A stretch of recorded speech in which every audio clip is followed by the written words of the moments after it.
പണ്ടൊക്കെ വീട്ടുമുറ്റത്ത് ഒത്തിരി മുല്ലപ്പൂക്കൾ ഉണ്ടാവുമായിരുന്നു. എന്നിട്ട് ഞങ്ങൾ അതിന് അടിയും പിടിയായിരിക്കും.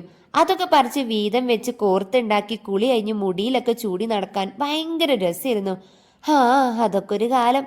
പെട്ടെന്ന് എനിക്ക് മുല്ലപ്പൂ ഓർക്കാനൊരു പൂതി. പക്ഷെ മുല്ലപ്പൂ ഇല്ല, തൽക്കാലം ഈ വെള്ളപ്പൂ വെച്ചിട്ടൊന്ന് അഡ്ജസ്റ്റ് ചെയ്യാന്ന് വിചാരിച്ചു. ഇത്തിരി വലിപ്പം കൂടുതലുണ്ട്, അത്രേ ഉള്ളൂ. അങ്ങനെ ഞാനത് ഇരുന്ന് കോർക്കാണ്. പൂവിന് ഇത്തിരി വലിപ്പമുള്ളതുകൊണ്ട് കുറച്ച് ഗ്യാപ്പ് ഇട്ട് വേണം കോർക്കാനായിട്ട്. ഇതിന് നിൽക്കാൻ സ്ഥലം വേണ്ടേ. അങ്ങനെ കോർത്തൊക്കെ കഴിഞ്ഞു. പക്ഷെ കുഴപ്പം എന്താണെന്ന് വെച്ചാൽ ഇതിന് നാറ്റല്ല. ലൈക്ക് മുല്ലപ്പൂവിൻ്റെ ആ ഒരു സ്മെല്ലൊന്നുമില്ല, ഒരു വൃത്തിയാട്ടം വേണം. പക്ഷെ വഴിയുണ്ട്.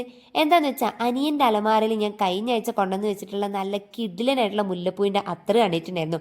ശരിക്കും മുല്ലപ്പൂവിൻ്റെ അതേ മണമാണ്. അപ്പം അതെടുത്തിട്ട് നമ്മൾ കുറച്ച് ദീമിൽ ഇങ്ങനെ ഇട്ട് ഇതുപോലെ തൂവി കൊടുക്കുമ്പോൾ കറക്റ്റ് മുല്ലപ്പൂവിൻ്റെ ആ സ്മെല്ലും വന്നിട്ടുണ്ട്. അപ്പോൾ ആ പ്രശ്നം കൊണ്ട് പരിഹരിച്ചു. ഇനിയിപ്പോൾ ഇത് എവിടെയെങ്കിലുമൊക്കെ ഒന്ന് പരീക്ഷിക്കണമല്ലോ. എൻ്റെ പരീക്ഷണശാലിൻ്റെ അനിയത്തിൻ്റെ തലയായതുകൊണ്ട് ഞാൻ ആദ്യമേ കെട്ടി നോക്കി. കുഴപ്പമൊന്നുമില്ല, കൊള്ളാം ഗൈസ്, അടിപൊളിയല്ലേ.